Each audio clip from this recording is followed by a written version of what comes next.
Today we will be learning the last topic in the second unit, which is sampling error. Now, we have learned about errors in hypothesis also. That is, whenever you come to a conclusion about something, you have to go for a error test in order to check whether uh, things or the answers that you have got are correct or wrong. That is just like a verification that you do when it comes to hypothesis. But whenever if you're talking about sampling errors, girls, right?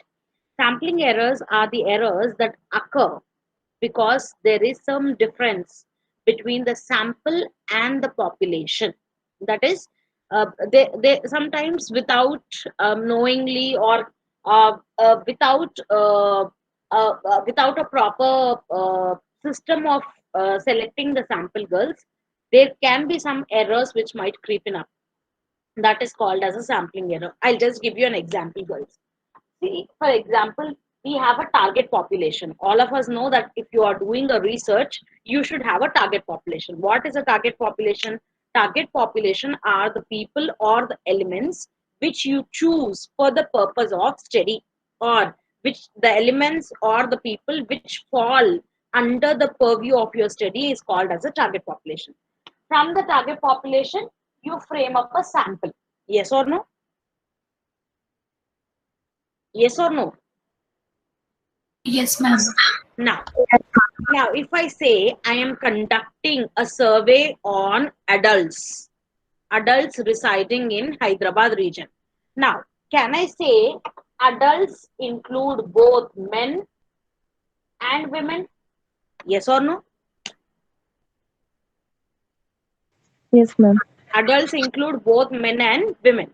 Now, I have selected systematic random sampling, which falls under probability or random sampling. I have selected systematic random sampling. What is systematic random sampling?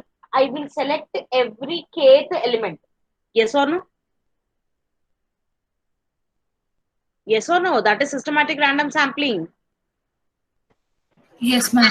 Now, I have to select 50 people, or 50 is my sample size. I have to select 50 people out of 500. Out of this 500 girls, 250 are men, 250 are women. Assuming my total population is 500, out of which 500 are men, 500 is my total population, 250 are men and 250 are women. Now, when I am selecting my sample, I am using a systematic sampling method where I'm selecting every kth element, and every kth element that I have selected is a women. Every kth element. I have used a system, I have followed a system. Every kth element that I have selected is women. Now, my entire sample comprises of women. Now, can I say my sample is a true representative of my population?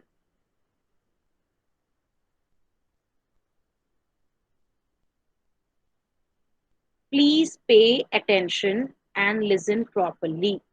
I have a question for you. My target population are all the adults or adults of Hyderabad region.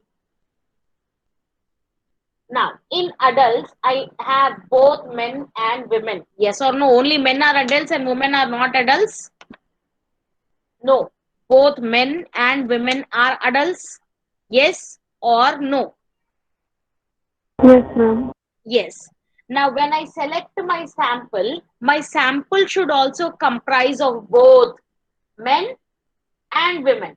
Yes or no? Yes, ma'am.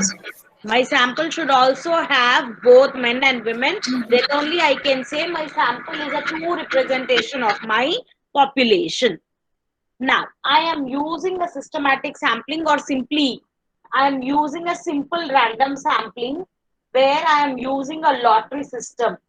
I have put all the 500 names into the lottery. I have put all the 500 names into the lottery, and whatever name I am selecting, every name is of a woman. So what happens? My entire sample has only women, no men included, because if I am taking up a paper from the lottery, and every time I'm taking a paper, only the name of a woman is coming. No men are selected. No men are selected. Now, can I say if my sample comprises of only women, can I say it as a true representative of my population? No, ma'am. Others. Why no?